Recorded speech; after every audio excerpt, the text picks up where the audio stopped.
सोचो आपने दिन रात मेहनत करके एग्जाम्स की तैयारी की, आप पूरा साल एक्सट्रीम डेडिकेशन के साथ पढ़े, धीरे धीरे एग्जाम्स नजदीक आते गए और आपको पूरा कॉन्फिडेंस था कि इस साल तो मैं फुल मार्क्स लेकर आऊंगा। लेकिन एग्जाम वाले दिन जैसे ही टीचर ने क्वेश्चन पेपर सामने रखा, दिमाग में से सब कुछ पढ़ा हुआ गायब। पूरा साल आपने मेहनत करके सब कुछ पढ़ा समझा, लेकिन सबसे इम्पोर्टेंट चीज जिसकी वजह से आपको कुछ भी याद नहीं था, एक ऐसी चीज जो हर एक टॉपर की आपसे कई गुना ज्यादा स्ट्रांग है, लेकिन आपने कभी उस पर ध्यान ही नहीं दिया। मैं बात कर रहा हूँ मेमोरी पावर की। मेमोरी पावर ही वो चीज है जो एक नॉर्मल से स्टूडेंट को भी टॉपर बना सकती है। सोचो आपने एक बार कोई चीज पढ़ी और वो एग्जाम्स तक याद रही, आपके पास एक ऐसी सुपर पावर होगी जो आपको दूसरे स्टूडेंट से कई गुना ज्यादा बेहतर बना देगी। आज इस वीडियो में आपको मैं ऐसे साइंटिफिकली प्रूवन मेथड्स बताऊंगा जिससे आप किसी भी कॉन्सेप्ट को सिर्फ एक बार पढ़ के डायरेक्टली अपनी परमानेंट मेमोरी में स्टोर कर पाओगे। 1990s की बात है। लंदन के एक ऑडिटोरियम में 20 रैंडम लोगों के चेहरे और उनके नाम एक इंसान को दिखाए गए। सिर्फ 3 मिनट बाद उसने सबके नाम याद कर लिए और उसका नाम था डोमिनिक ओ ब्रायन, एक ऐसा इंसान जिसने 8 बार वर्ल्ड मेमोरी चैंपियनशिप जीता। Hello, I'm Dominic O'Brien. I am the 8 times winner of the World Memory Championships. लेकिन क्या आपको पता है, स्कूल में इसी इंसान को पुअर मेमोरी का टैग मिला था, लेकिन 8 बार मेमोरी चैंपियनशिप जीतकर इसने प्रूव कर दिया कि ह्यूमन ब्रेन की कैपेबिलिटीज हमारी सोच से भी कई गुना ज्यादा है। तो चलो तुम्हें भी एक नॉर्मल बच्चे से एक मेमोरी चैंपियन बनाने का सफर स्टार्ट करते हैं। मेमोरी हमारे ब्रेन की एक ऐसी एबिलिटी है जिससे वो इन्फॉर्मेशन को स्टोर और रिट्रीव कर पाए। सपोज आपने स्कूल के पहले दिन साइंस का पहला चैप्टर पढ़ा, ये इन्फॉर्मेशन आपके ब्रेन में स्टोर होगी। फिर टेस्ट और एग्जाम देते टाइम आप यही इन्फॉर्मेशन को ब्रेन में से रिट्रीव करोगे, यानी जो पढ़ा था उसे ब्रेन में से बाहर निकालकर एग्जाम में लिखोगे। अब एक टॉपर और एक नॉर्मल स्टूडेंट में सबसे बड़ा डिफरेंस ये होता है कि टॉपर ने जब वो चैप्टर पढ़ा तो वो उसे हमेशा याद रहा, वहीं एवरेज स्टूडेंट पढ़ने के थोड़े टाइम बाद ही मेजॉरिटी इन्फॉर्मेशन भूल गया। ऐसा इसलिए हुआ क्योंकि जाने अनजाने में टॉपर ऐसे साइंटिफिक प्रोटोकॉल्स फॉलो कर रहा था जिससे सिर्फ एक बार पढ़ते ही उसे सब याद हो जाता। चलो पहले लर्निंग और मेमोराइजेशन के पीछे की साइंस को समझते हैं, उसके बाद आपको ऐसे ऐसे तरीके बताऊंगा जिससे कोई भी इन्फॉर्मेशन चुटकी बजाते याद हो जाए। मेमोरी कैसे फॉर्म होती है? जब हम कोई भी चीज एक्सपीरियंस करते हैं थ्रू सेंसरी स्टिमुलाई, यानी हमारी 5 सेंसेस के through, which are vision, skin touch, sound, smell and taste. हमारा नर्वस सिस्टम इस सेंसरी स्टिमुलाई को इलेक्ट्रिकल एंड केमिकल सिग्नल्स में कन्वर्ट कर देगा। ये इलेक्ट्रिकल सिग्नल्स ब्रेन में स्पेसिफिक न्यूरॉन्स की चेन्स या फिर कह सकते हैं कि न्यूरल सर्किट्स एक्टिवेट करते हैं। न्यूरॉन्स ब्रेन में मौजूद वो स्पेशल तरीके के सेल्स हैं जो मैसेजेस को सेंड और रिसीव करने का काम करते हैं। आपके ब्रेन में अप्रोक्सीमेटली 86 बिलियन न्यूरॉन्स हैं और हर एक न्यूरॉन आसपास के हजारों न्यूरॉन्स के साथ न्यूरल कनेक्शंस बना सकता है और इन न्यूरल कनेक्शंस का काउंट 100 ट्रिलियन तक जा सकता है। हर एक न्यूरल सर्किट के पास एक स्पेसिफिक इन्फॉर्मेशन होती है। फॉर एग्जाम्पल, ये पर्टिकुलर न्यूरल सर्किट्स आपके साइंस के फर्स्ट चैप्टर की मेमोरी के लिए रिस्पॉन्सिबल हैं। जब भी आप उस चैप्टर के बारे में पढ़ोगे या फिर सोचोगे तो यही न्यूरल सर्किट्स एक्टिवेट होंगे। आपको ये चैप्टर कितना याद रहेगा ये इस बात पर भी डिपेंड करता है कि ये न्यूरल सर्किट्स कितने स्ट्रॉन्ग हैं। तो आखिर इन न्यूरल सर्किट्स को स्ट्रॉन्ग करने का सीक्रेट क्या है? और इसी चीज पर डिटेल्ड स्टडी 1985 में जर्मन साइकोलॉजिस्ट हर्मन एबिंगॉस ने की थी। एबिंगॉस ने फॉरगेटिंग कर्व्स का कॉन्सेप्ट दिया, जो हमें बताता है कि अगर आप इन्फॉर्मेशन को सिर्फ एक बार पढ़ते हो तो उसमें से 50% आप सिर्फ 1 घंटे के अंदर भूल जाओगे, 24 घंटों बाद 70% चीजें भूल जाओगे और 1 हफ्ते बाद 90% इन्फॉर्मेशन भूल चुके होगे। तो आखिर कोई ऐसा तरीका होना चाहिए जिससे एक बार पढ़ा हुआ भी हमेशा याद रहे। वेल, तरीके तो 2 हैं और दूसरा तो मेरी गारंटी है आज तक आपको किसी ने भी नहीं बताया होगा। खैर, इसकी बात तो नेक्स्ट चैप्टर में करेंगे। फिलहाल पहला तरीका देखते हैं। किसी भी इन्फॉर्मेशन से रिलेटेड न्यूरल सर्किट स्ट्रॉन्ग तभी होंगे जब उनको बार बार एक्टिवेट करोगे। देखो, ये बिल्कुल वैसा ही है। अगर आप किसी जंगल में एक ही रास्ते पर बार बार चलते रहोगे तो वहाँ एक परमानेंट रास्ता बन जाएगा। वैसे ही जब आप किसी मेमोरी को बार बार रिपीट करते हो तो उससे रिलेटेड न्यूरल सर्किट्स और ज्यादा स्ट्रॉन्ग हो जाते हैं। सेम इसकी ऑपोजिट, अगर आप किसी स्किल या मेमोरी को रिपीट नहीं करोगे तो उससे रिलेटेड न्यूरल सर्किट्स वीक हो जाएंगे और अल्टीमेटली आप उसे बिल्कुल भूल जाओगे। लेकिन ये सुनने में जितना आसान है उतना है नहीं। किसी भी चैप्टर को याद करना है तो उसकी मल्टीपल रिविजन्स करो, ये तो सबको पता है। लेकिन ये इतनी सिंपल चीज होने के बाद भी 90% स्टूडेंट्स रिवीजन नहीं करते, क्योंकि ह्यूमन ब्रेन कुछ इस तरीके से वायर्ड है जिससे हर एक रिवीजन के बाद उस पर्टिकुलर टॉपिक में इंटरेस्ट कम हो जाता है। कोई नया टॉपिक और नई इन्फॉर्मेशन पढ़ते टाइम तो बहुत मजा आता है, लेकिन उसकी रिवीजन करते टाइम बिल्कुल नहीं। बट डोंट वरी, ऐसे भी बहुत सारे तरीके हैं जिससे आप कम रेपिटेशंस में भी ज्यादा इन्फॉर्मेशन अपने ब्रेन में स्टोर कर सकते हो। आपने नोटिस किया होगा कि कुछ इंसिडेंट्स जो लाइफ में सिर्फ एक बार होते हैं लेकिन जिंदगी भर याद रहते हैं। जैसे बचपन में खेलते खेलते अगर आपको गहरी चोट लग गई तो वो पल आपको जिंदगी भर याद रहेगा। कैसा होगा अगर यही चीज स्टडी में भी हो जाए? वेल, बिल्कुल हो सकती है। इसके पीछे बहुत ही इंटरेस्टिंग साइंस है जो मैं आपको बिल्कुल आसान शब्दों में समझाने वाला हूँ।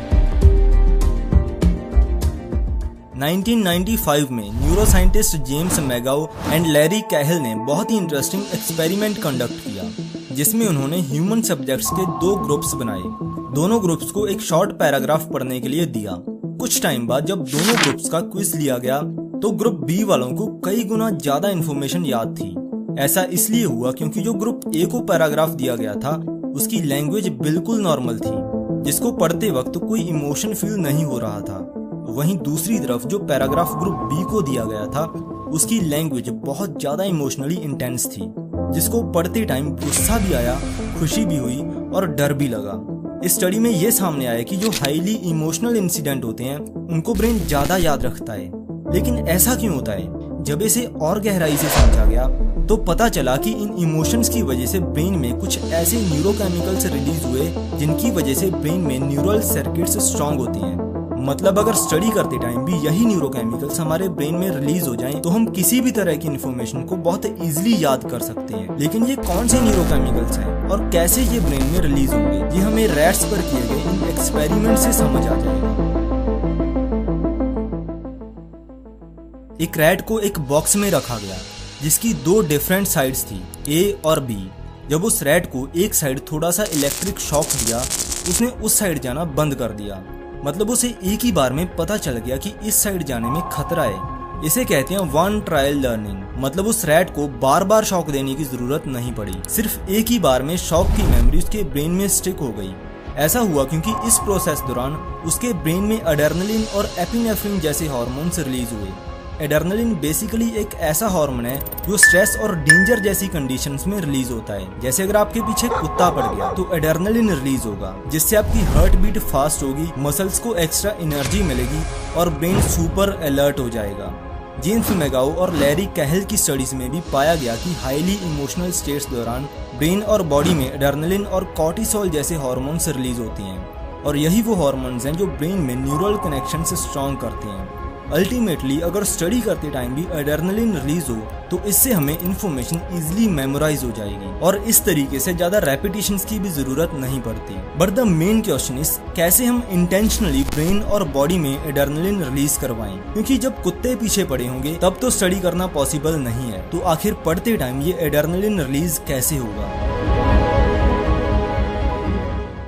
डॉक्टर एंड्रयू ह्यूबरमैन के अकॉर्डिंग 2 ऐसे सिंपल तरीके हैं जिससे ब्रेन और बॉडी में एड्रेनलिन रिलीज हो जाएगा। First one is cold water bath. ठंडे पानी से नहाने पर बॉडी में एड्रेनलिन स्पाइक आता है, जिससे हार्ट बीट फास्ट होने के साथ साथ ब्लड फ्लो भी इंक्रीज होगा। लेकिन ये स्टडी सेशन से पहले करना सही है या बाद में, इस पर आगे चर्चा करेंगे। उससे पहले सेकंड मेथड देख लेते हैं, विच इज कैफीन। कैफीन एक नेचुरल स्टिमुलेंट है जो हमें अलर्ट रखने का काम करता है।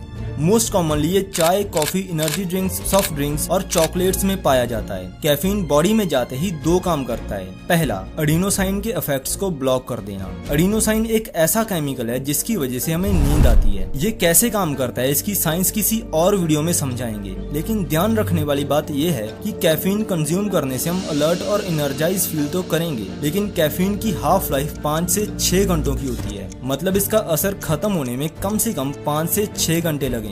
इसलिए एक्सपर्ट्स का मानना है कि सोने के 7 से 8 घंटे पहले कैफीन कंज्यूम नहीं करना चाहिए। मतलब अगर आप 10 बजे सोते हो तो दोपहर के 2 बजे तक कॉफी पीना सही रहेगा, उसके बाद नहीं। कैफीन से दूसरी इंपॉर्टेंट चीज ये होती है कि बॉडी में एड्रेनलिन और एपिनेफ्रिन जैसे हार्मोन्स में भी स्पाइक आ जाता है। मतलब कैफीन हमारी लर्निंग में भी हेल्प कर सकता है। नाउ वी नो कि एड्रेनलिन कैसे रिलीज करवाना है, लेकिन कब रिलीज करवाना है ये भी उतना ही इम्पोर्टेंट है। जब आपने कोई भी चैप्टर पढ़ा या रिवाइज किया, उसके तुरंत बाद या फिर 10 से 15 मिनट के अंदर अगर एड्रेनलिन रिलीज हो तो उसका बेस्ट इफेक्ट देखने को मिलेगा। इसके साथ साथ एक और इम्पोर्टेंट एस्पेक्ट जिससे सबसे ज्यादा न्यूरल कनेक्शन स्ट्रॉन्ग होते हैं, एंड दैट इज स्लीप।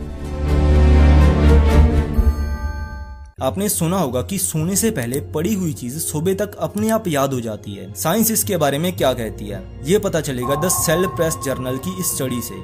जब हम सोते हैं तो ब्रेन में stored short term memory long term memory में ट्रांसफर हो जाती है। इसे मेमोरी कंसोलिडेशन कहते हैं। और सोने के दौरान हमारी क्रूशियल मेमोरीज और ज्यादा स्ट्रॉन्ग होती हैं और फालतू की मेमोरीज ब्रेन में से इरेज हो जाती हैं। अब तक हमने जो समझा उसके अकॉर्डिंग पढ़ने का सबसे बेस्ट वे कुछ ऐसा होगा कि सबसे पहले आप पूरे फोकस के साथ अपना स्टडी सेशन परफॉर्म करो। उसके बाद एड्रेनलिन स्पाइक करने के लिए कोल्ड वाटर बाथ लेना, और अगर चाहो तो कॉफी भी पी सकते हो। कुछ घंटे बाद 20 to 90 मिनट्स का नैप ले सकते हो फॉर बेटर मेमोरी कंसोलिडेशन। इसके अलावा एक और ऐसी चीज है जिससे डायरेक्टली हमारी मेमोरी स्ट्रांग होती है, लेकिन 99% स्टूडेंट्स उसे बिल्कुल ही इग्नोर कर देते हैं। मैं बात कर रहा हूँ एक्सरसाइज की। स्टडीज में पाया गया है कि एक्सरसाइज ब्रेन में डेंटेट जायरस न्यूरोजेनेसिस को इंक्रीज करती है। लेकिन ये है क्या और इससे क्या होगा? डेंटेट जायरस ब्रेन में मौजूद हिपोकैम्पस रीजन का ही एक पार्ट है। हिपोकैम्पस में ही मेमोरीज फॉर्म होती हैं और टेम्परेरली स्टोर भी होती हैं। न्यूरोजेनेसिस का मतलब है नए न्यूरॉन्स क्रिएट होना। अब ये जो डेंटेट जायरस है इसी में ही नए न्यूरॉन्स क्रिएट होते हैं और एक्सरसाइज करने से ये प्रोसेस और ज्यादा इंक्रीज होगा। ये नए न्यूरॉन्स एग्जिस्टिंग न्यूरल सर्किट्स में मिलकर मेमोरी फॉर्मेशन में हेल्प करते हैं। सो एक्सरसाइज और रनिंग जैसी activities directly memory formation improve करती हैं। थोड़ी लोड बियरिंग एक्सरसाइज और जिम वगैरह करने से बोन्स में ऑस्टियोकैल्सिन नाम का हार्मोन रिलीज होता है। इसकी खास बात यह है कि ये बोन्स में से ब्रेन के हिपोकैम्पस रीजन तक पहुंच जाता है। हिपोकैम्पस की फंक्शनिंग को इम्प्रूव करने के साथ साथ ये बोन ग्रोथ और हार्मोन रेगुलेशन में भी मेजर रोल प्ले करता है। मेजॉरिटी स्टूडेंट्स एक्सरसाइज नहीं करते, लेकिन इसके मेंटल और फिजिकल हेल्थ पर डायरेक्ट बेनिफिट्स देखते हुए हर किसी को रोज कम से कम आधा घंटा एक्सरसाइज जरूर करनी चाहिए। न्यूरोसाइंटिस्ट वेंडी सुजुकी की एक स्टडी में 18 to 45 की एज ग्रुप के लोगों के 2 ग्रुप्स बनाए गए। ग्रुप ए को डेली 13 मिनट्स के लिए मेडिटेशन करवाया गया और ग्रुप बी को डेली पॉडकास्ट दिखाया गया। ये एक्सपेरिमेंट पूरे 8 हफ्ते तक चला और आखिर रिजल्ट निकल के आया कि मेडिटेशन वाले ग्रुप की अटेंशन दूसरे ग्रुप से काफी इम्प्रूव हो गई थी। अगर डेली सुबह 15 से 30 मिनट मेडिटेशन करते हो तो इससे स्ट्रेस लेवल्स कम होने के साथ साथ अटेंशन और मेमोरी भी इम्प्रूव होगी। कुछ लोगों को चीजें देखते ही याद हो जाती हैं। उनकी फोटोग्राफिक मेमोरी बहुत स्ट्रांग होती है। फोटोग्राफिक मेमोरी मतलब जैसे आप अपने नोट्स रिवाइज करते हो तो आपके ब्रेन में उस पेज की इमेज वैसे की वैसे फीड हो गई और आपको अब सब याद है कि उस पर कहाँ क्या लिखा था। स्टडीज में पाया गया है कि जिन लोगों की फोटोग्राफिक मेमोरी ज्यादा स्ट्रांग होती है वो दूसरे एस्पेक्ट्स में थोड़े वीक होते हैं, जैसे उन्हें सुनी हुई चीजें कम याद रहेंगी। लेकिन अगर आपकी फोटोग्राफिक मेमोरी अच्छी है तो आप मेंटल स्नैपशॉट्स की टेक्निक को यूज कर सकते हो। इसमें आपको किसी भी चीज को देखते हुए अपनी आईज को ब्लिंक करना है। इससे उस पर्टिकुलर चीज की फोटोग्राफिक मेमोरी आपके ब्रेन में स्टोर हो जाएगी।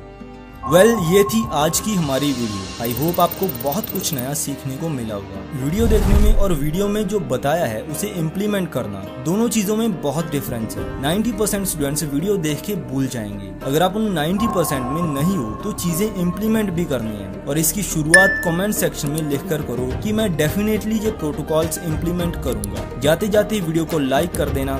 Thank you and have a nice day. मिलते हैं किसी अगली वीडियो में। तब तक आप राइट वीडियो पर क्लिक करके 12 बेस्ट स्टडी टेक्निक्स के बारे में जान सकते हैं।